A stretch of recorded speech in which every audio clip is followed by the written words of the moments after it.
mamati lillahi rabbil alamin. Aku hadapkan wajahku kepadamu wahai Allah. Ini janji kita di hadapan Allah. Mahya mamati, hidup matiku, sholatku, itu untuk Allah semua. Bohong. Buktinya apa? Wajah batin kita sering menghadap kepada selain Allah. Kemana seringnya? Ke dunia. Buktinya apa? Kita jarang ngobrol sama Allah, komunikasi sama Allah tuh hatinya. Jarang ngobrol sama Allah. Ya. Yang kita lakukan ya sesuai keinginan kita semua, bukan sesuai keinginan Allah. Pernah enggak kita melakukan sesuatu dan itu keinginan Allah? Jarang, hadirin ya. Kalau lapar pengen, kalau capek ngantuk pengen, kalau haus pengen, kalau mules kemana? Kan itu ya. Kenapa keinginan kita semua? Nggak pernah nanya sama Allah. Betul nggak? Wa ma tasya'una illa an yasha Allah. Di dalam keinginanmu, ayo taruh keinginan Allah di situ. Bagaimana caranya?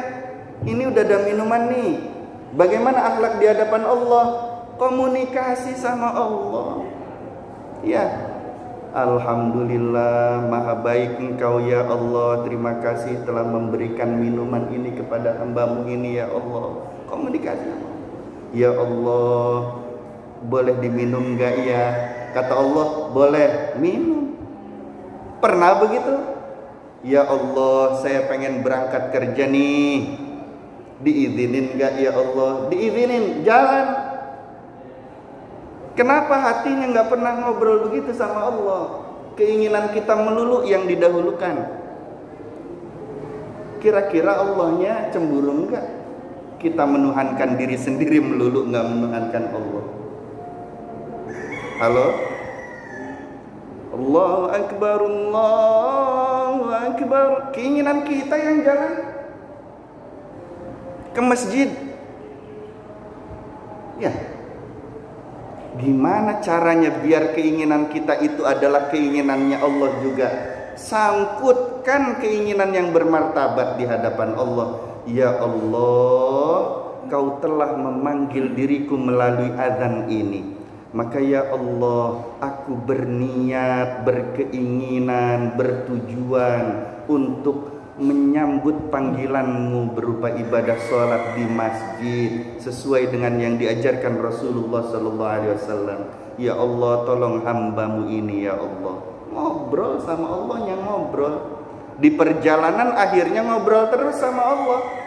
Subhanallah walhamdulillah wala ilaha illallah wallahu akbar. Ngobrol terus sama Allah. Ya, itu orang-orang yang hatinya sudah nggak ada zalim-zalimnya tuh, yang begitu tuh, yang terus menerus berkomunikasi nggak putus-putus sama Allah. Bentuk kezaliman lagi kayak gimana? Nih, hati-hati nih yang begini nih. Karena kita itu diciptakan awalnya dari Nur Muhammad, dari Ainur Rahmah, dari Hakikatul Muhammadiyah, maka semua perilaku-perilaku yang bercahaya, aktivitas-aktivitas yang bercahaya itu ya seperti aktivitasnya Nabi Muhammad SAW. Itu aktivitasnya mendatangkan cahaya semua. Ya, Syekh Ibrahim bin Adham rahimahullah ta'ala wa nafa'ana bihi wa bi'ulumihi fid dharain. Itu ulama terkenal, kekasih Allah Subhanahu wa ta'ala, terkenal kealimannya. Beliau itu pernah berkata kepada murid-muridnya, wahai murid-muridku, aku ini pernah merasakan 3 hari 3 malam hatinya kosong, hatinya hampa, halawatul ibadahnya hilang, manisnya ibadah tuh hilang. Dan setelah 3 hari 3 malam lamanya aku memohon hidayah serta petunjuk dari Allah, taufik dan pertolongan kepada Allah, disertai dengan banyak bertaubat kepada Allah, maka di malam yang ketiga Allah Subhanahu wa taala menjumpakan aku dengan malaikatnya. Kemudian malaikat itu bertanya kepadaku, wahai Ibrahim bin Adham, tahukah engkau kenapa 3 hari 3 malam halawatul ibadah, manisnya ibadah itu hilang? Hatimu kosong, nggak ngerasa dekat sama Allah. Mau tahu nggak kenapa? Kata malaikat. Nah, Ibrahim bin Adham kemudian bertanya, limada ya malaikatullah, kenapa wahai malaikat Allah? Dijawab sama malaikat, karena kamu masuk kamar mandi menggunakan kaki kanan. Gara-gara masuk kamar mandi pakai kaki kanan, hilang manisnya ibadah. Hatinya kosong dari dekat dengan Allah. Tadinya setiap kali berzikir ingat Allah, sedih, bahagia, merasakan nikmatnya. Ini enggak lagi, enggak ada nikmat-nikmatnya. Gara-gara apa? Masuk kamar mandi pakai kaki kanan. Rasulullah SAW ajarkan bagaimana masuk kamar mandi pakai kaki kiri. Berarti semua perilaku Rasulullah SAW, kenapa kita diperintah Allah untuk mengikutinya? Itu ya karena itu. Karena perilaku yang bercahaya, yang tidak mengandung kezaliman, ya hanya baginda Nabi Muhammad SAW. Kalau kita ingin tidak tergolong zalim di hadapan Allah, ikuti Rasulullah SAW sekecil-kecilnya diikuti. Dari perilaku lahiriahnya, perilaku batiniahnya, kebiasaan-kebiasaannya, diikuti semuanya. Dan itu butuh pertolongan Allah. Ada lagi kisah yang lain. Syekh Hatim Al-Asam, beliau digelari dengan Al-Asam itu tuli, karena ada seorang wanita yang datang untuk meminta nasihat, kemudian dobit, buang angin dengan keras suaranya, dobit namanya. Otomatis kedengeran orang nggak tuli beliau tuh, tapi digelari dengan tuli. Kenapa? Karena pura-pura tuli. Ya, sampai wafatnya dia tetap menjaga rahasia perempuan itu biar nggak malu. Padahal sudah buang angin di depan Syekh Hatim ketika itu. Dia baru datang mules di depan Syekh Hatim. Keluarlah itu angin dengan keras, terdengar oleh Syekh Hatim, tapi pura-pura nggak dengar. Perempuan itu ngomongnya agak keras, Syekh, saya rada malu soalnya takut kedengeran kan gitu. Saya mau ini, mau apa, mau minta nasihat dan doanya. Apa? Nah begitu. Pura-pura nggak dengar.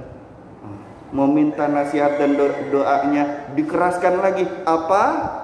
Oh, saya sudah teriak ini ngomong, pasti yang tadi tuh nggak kedengeran gitu. Maka digelari dengan Al-Asam. Syekh Hatim Al-Asam ini suatu ketika datang ke masjid. Pada saat mau masuk masjid karena terburu-buru. Nah, ini terburu-buru dari setan ya. Al-ajalatu minasy syaitan.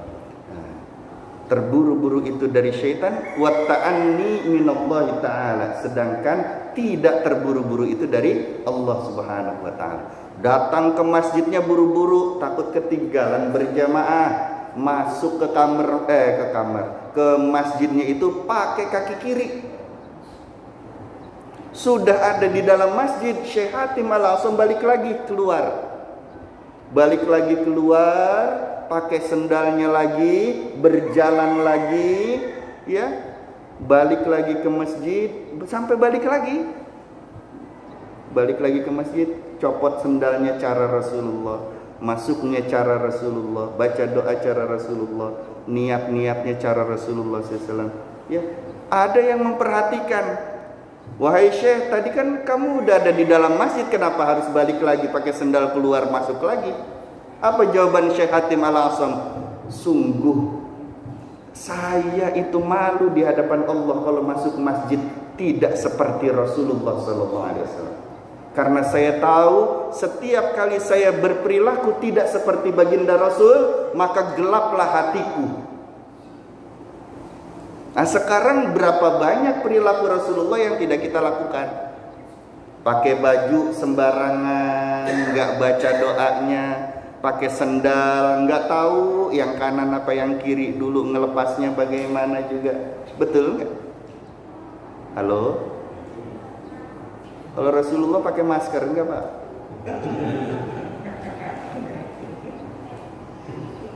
Nah, itu masalah tuh. Bagaimana caranya? Ya bersolawat, bismillahirrahmanirrahim, kanan dulu kan. Allahumma inni as'aluka khairihi wa khairi ma huwa lahu wa a'udzubika min syarrihi wa syarri ma huwa lahu. Baru pakai yang kiri. Sekarang kan banyak tuh apa cara-cara pakai masker. Yang kanan dulu Rasulullah ya. Kalau mau wudhu, Bapak kan suka pakai kancing nih, ya.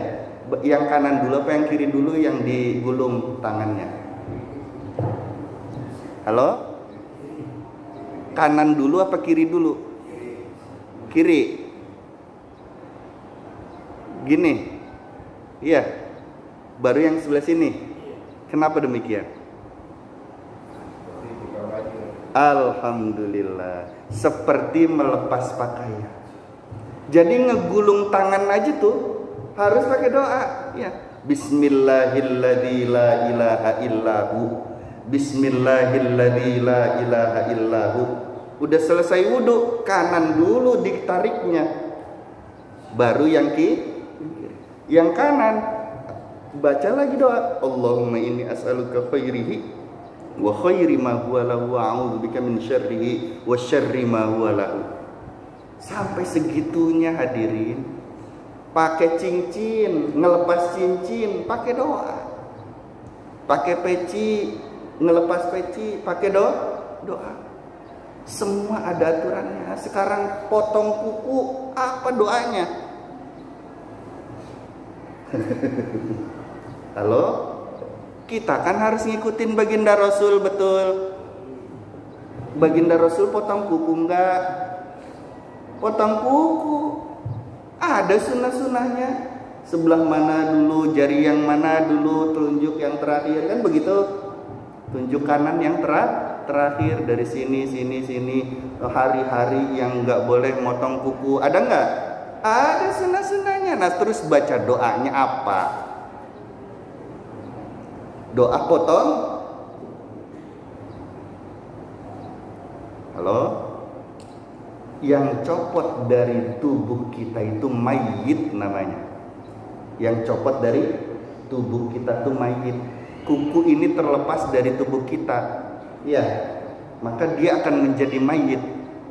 Maka ketika motong kuku, ulama-ulama itu sebagian mensunnahkan membaca doa Bismillahi wa ala millati Rasulillahi sallallahu alaihi wasallam.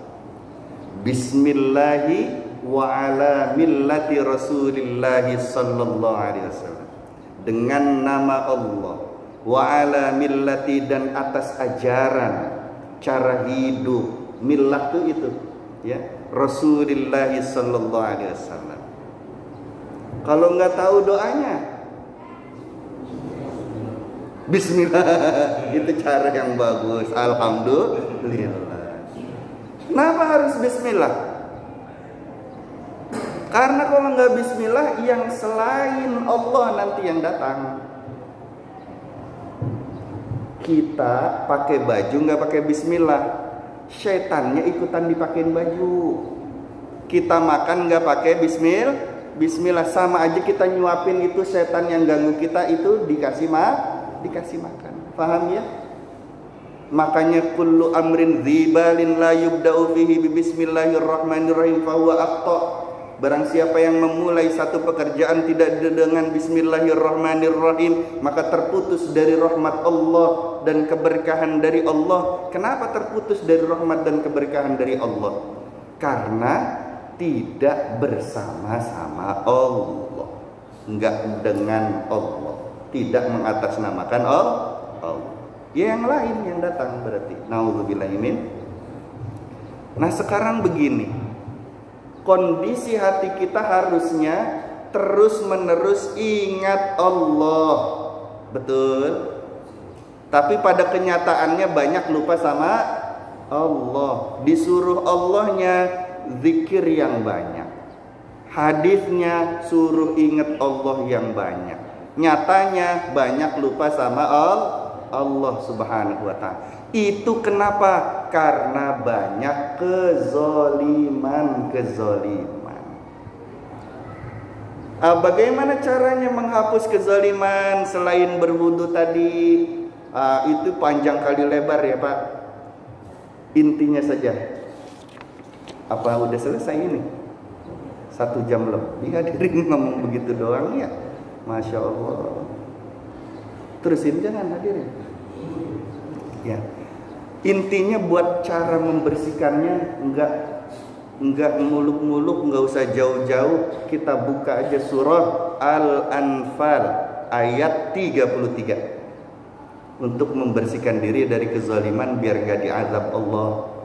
Kalau orang zalim itu pasti diazab, karena hampir 20 ayat itu semuanya tentang azab. Kalau orang zalim nggak dapat hidayah, nggak diampunin Allah, di akhiratnya disiksa dengan siksa yang pedih. Begitu-begitu saya ngeri mau bacainnya sama hadirin. Apa mau dibacain? Mau? Saya bacain ya. 1 aja. Ala la'natullahi 'alaz zalimin. Quran surah Hud ayat ke-18. Ingatlah laknat Allah ditimpakan atas orang-orang yang zalim. Dilaknat Allah. Iblis dilaknat Allah enggak? Berarti kita kayak iblis bukan? Akan serem Pak. Udah 1 aja ayatnya ya. Ada 20 ini banyak sekali. Ya. Bagaimana caranya biar kita tidak tergolong orang-orang zalim, baik dari sisi lahiriah maupun batiniah? Al-Anfal ayat 33. A'udzu billahi minasy syaithanir rajim. Bismillahirrahmanirrahim. Wa ma kana Allahu liyu'adzibahum wa anta fihim wa ma kana Allahu mu'adzibahum wa hum yastaghfirun. Yang nyebutin Allah berjumpa dengan Rasulullah. Amin ya rabbal. Wa ma kana Allahu liyu'adzibahum. Allah tidak akan pernah, garis bawain, tidak akan pernah, mustahil, enggak mungkin. Ya. Mu'adzibahum, liyu'adzibahum, mengazab mereka satu kaum. Wa anta fihim, sedangkan engkau Nabi Muhammad sallallahu alaihi wasallam berada di antara mereka. Kunci pertama biar tidak dianggap zalim, walaupun manusia tempatnya zalim, biar tidak dianggap zalim di hadapan Allah. Kunci pertama adalah ikuti Rasulullah sallallahu alaihi wasallam. Hadirkan dalam kehidupan kita baginda Rasulullah sallallahu alaihi wasallam. Cara berpikirnya, cara-cara berperilakunya, baik lahiriah maupun batiniah, ikuti Rasulullah sallallahu alaihi wasallam. Pasti enggak diazab Allah. Ini janji Allah nih. Ya, tidak akan tergolong zalim. Sedangkan engkau Nabi Muhammad berada di antara mereka. Kalau kita tidak ingin dianggap zalim, tidak ingin diazab Allah, maka yang pertama harus dilakukan bina hubungan baik dengan Rasulullah sallallahu alaihi wasallam. Hubungan baik dengan Rasul namanya sholawat. Ya, hubungan baik dalam bahasa Arab itu shod dan lam. Kalau hubungan baik dengan Allah, shod dan lam jadi sholat. Shod dan lam hubungan baik dengan Rasulullah namanya sholawat. Hubungan baik dengan manusia ada silah, silaturrahim, silaturrahmi, silatulahmi, silatul ilmi, silaturruhi. Itu macam-macam silahnya. Yang paling memberikan cahaya dan menghilangkan kezaliman-kezaliman, kegelapan lahir batin, itu kalau kita dekat sama Rasulullah sallallahu alaihi wasallam. Pak, kalau sholat kita ngucapin salam sama baginda Rasul enggak? Assalamu alayka ayyuhan nabiyyu wa rahmatullahi wa barakatuh. Kedengeran gak dijawab itu salamnya oleh Rasulullah SAW? Baginda Rasulnya tuh ngejawab gitu, Waalaikumsalam warahmatullahi wabarakatuh. Kedengeran gak? Kenapa belum kedengeran? Karena telinga lahir dan telinga batinnya masih penuh dengan kezaliman. Ya. Kenapa belum kedengeran? Karena kita belum satu frekuensi dengan Rasul. Kenapa belum kedengeran? Karena kitanya masih sering nyakitin umat Rasul. Kenapa belum kedengeran? Kitanya belum berakhlak dengan akhlak yang Al-Quran seperti Rasul. Kenapa belum kedengeran? Karena belum menjadi rahmatan lil alam. Yang pertama itu kalau nggak mau diazab, nggak mau menjadi orang yang dianggap zalim di hadapan Allah, ikuti Rasulullah SAW. Yang kedua, wa ma kana Allahu mu'adzibahum wa hum yastaghfirun.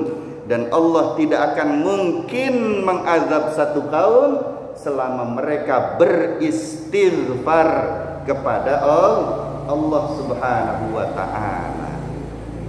Mata butuh diistighfarin, telinga butuh diistighfarin, kulit butuh diistighfarin, semua lapisan-lapisan hati butuh diistighfarin. Istighfar yang mencakup semuanya ada di dalam sholat. Dan Allah paling cepat mengijabah doa dalam sholat.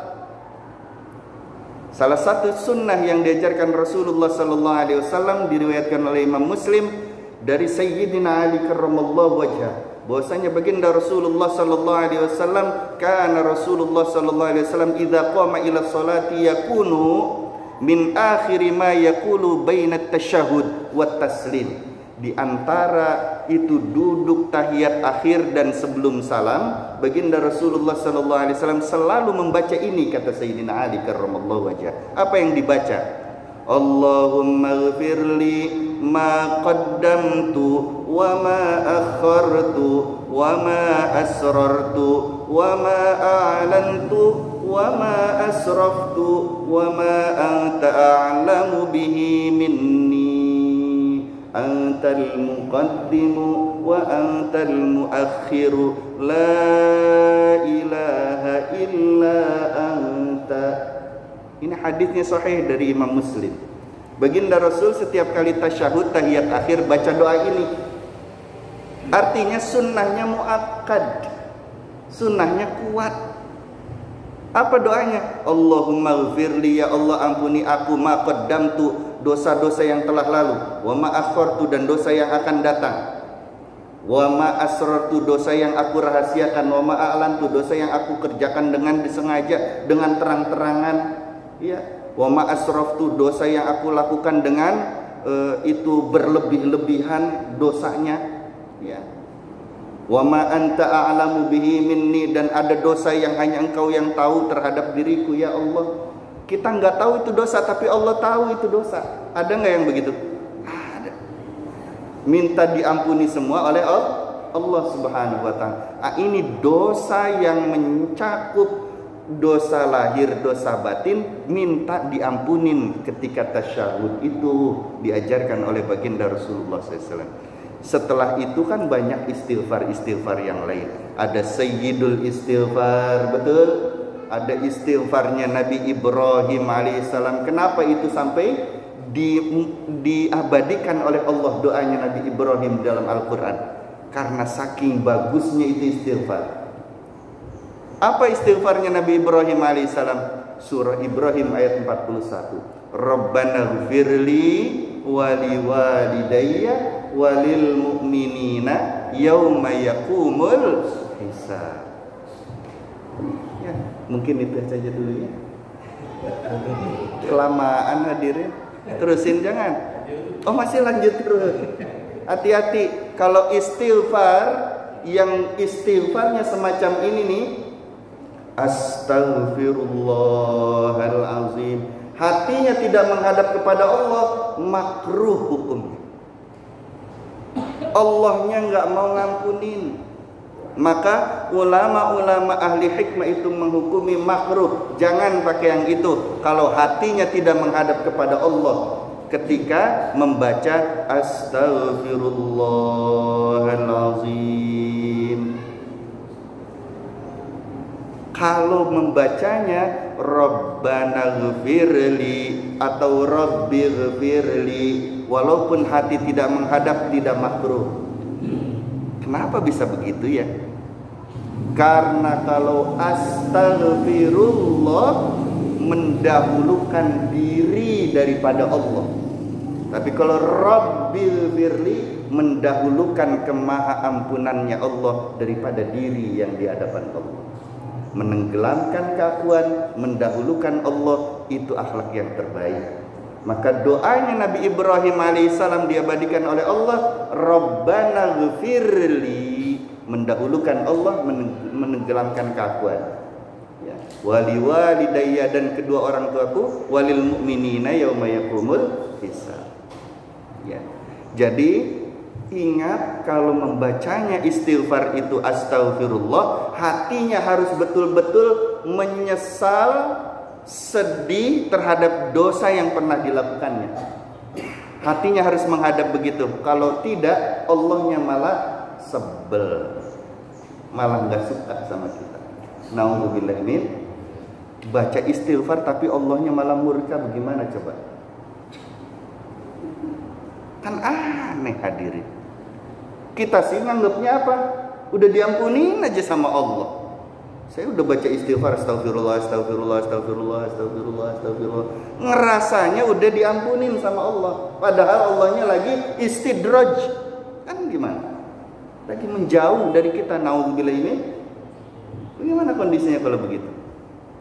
Maka hadapkan hati di hadapan Allah ketika beristighfar. Khususnya istighfar dalam sholat, ini yang sangat potensial. Karena Allah akan menghadap kepada hambanya selama hambanya menghadap kepada Allah dalam keadaan sholat. Ya, innallaha muqbilun ala musalli ma lam yaltafit. Allah akan menghadap kepada hambanya yang beribadah sholat selama hamba itu menghadap kepada Allah, hatinya selama dalam ibadah sholat, hatinya nggak kemana-mana. Ya, insya Allah.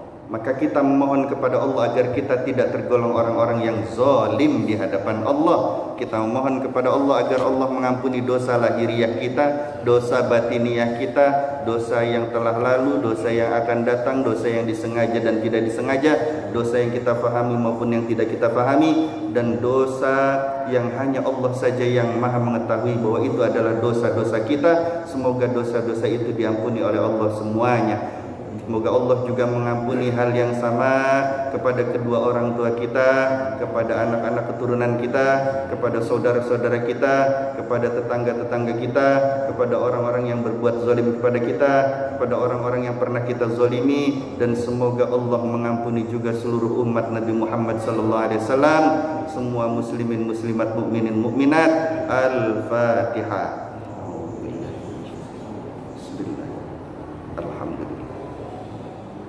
Iyyaka na'budu wa iyyaka nasta'in. Shiratal ladzina an'amta 'alaihim.